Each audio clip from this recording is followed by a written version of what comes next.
ত্রয়োদশ জাতীয় সংসদ নির্বাচনের সব প্রস্তুতি আগামী ডিসেম্বরের মধ্যে নেয়ার নির্দেশ দিয়েছেন প্রধান উপদেষ্টা অধ্যাপক ডক্টর মোহাম্মদ ইউনূস। বুধবার রাত ৮টায় রাজধানীর ফরেন সার্ভিস একাডেমিতে সংবাদ সম্মেলনে এ তথ্য জানিয়েছেন প্রধান উপদেষ্টার প্রেস সচিব শফিকুল আলম। শফিকুল আলম বলেন, নির্বাচন ঘিরে সব প্রস্তুতি ডিসেম্বরের মধ্যে নিতে বলেছেন প্রধান উপদেষ্টা। এ সময় নির্বাচন সংক্রান্ত আরও কিছু প্রস্তুতির কথা জানান উপ প্রেস সচিব আবুল কালাম আজাদ মজুমদার। ত্রয়োদশ জাতীয় সংসদ নির্বাচন বিষয়ে হওয়া কিছু অগ্রগতি নিয়ে এই সংবাদ সম্মেলন ডাকা হয়। সংবাদ সম্মেলনে শফিকুল আলম বলেন, নির্বাচন ঘিরে সব প্রস্তুতি ডিসেম্বরের মধ্যে নিতে বলেছেন প্রধান উপদেষ্টা। ডিসেম্বরের মধ্যে সব প্রস্তুতি শেষ করতে বলেছেন তিনি। বলেন, প্রস্তুতির মধ্যে অনেকগুলো বিষয় আছে, যেমন আইন শৃঙ্খলা বাহিনী, পুলিশ, বিজিবি, কোস্টগার্ডে 17,000 নতুন সদস্য নেওয়া হচ্ছে। তাদের নিয়োগ ও প্রশিক্ষণ যেন এ সময়ের মধ্যে শেষ হয় সে বিষয়ে তিনি নির্দেশ দিয়েছেন। নির্বাচনের প্রস্তুতির বিষয়ে আসলে আজকে পুরো প্রায় 2 ঘন্টার মিটিং এ রিভিউ করা হয়েছে এবং আজকে অনেকগুলো ইম্পর্টেন্ট নির্দেশনা দিয়েছেন চিফ অ্যাডভাইজার। প্রথম নির্দেশনা ছিল যে আইন শৃঙ্খলা বিষয়ক যত প্রস্তুতি নির্বাচনকে ঘিরে সব প্রস্তুতি উনি নিতে বলেছেন বাই ডিসেম্বর। এই ডিসেম্বরের মধ্যে সমস্ত প্রস্তুতি শেষ করতে বলেছেন বাই ডিসেম্বর। এই প্রস্তুতিগুলোর মধ্যে অনেকগুলো বিষয় আছে, যেমন আইন শৃঙ্খলা বাহিনীতে 17,000 নতুন member of security forces like police, BGB, coastguard নেওয়া হচ্ছে এই নির্বাচনকে সামনে রেখে।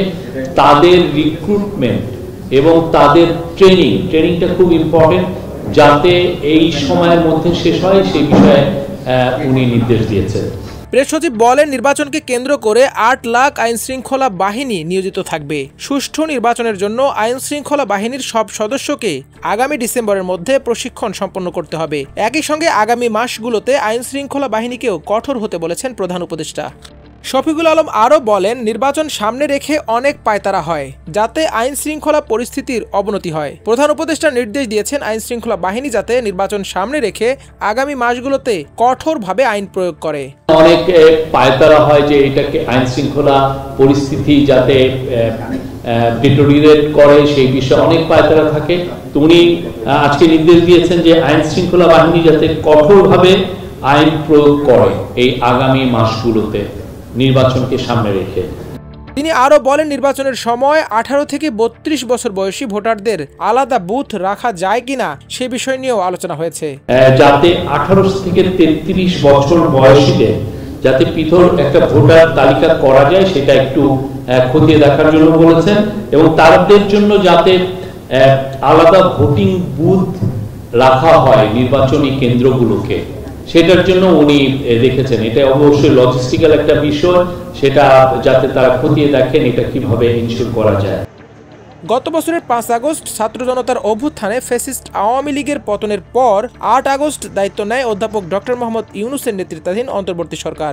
এরপর থেকেই আগামী জাতীয় সংসদ নির্বাচন যত দ্রুত সম্ভব আয়োজনের তাগিদ দিয়ে আসছে বিএনপি সহ অনেক রাজনৈতিক দল।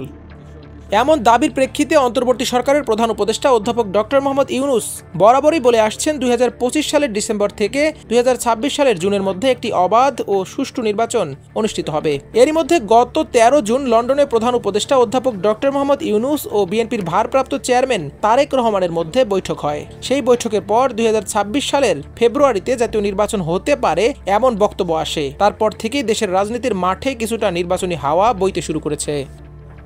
মাল্টিমিডিয়া ডেস্ক, আমার দেশ।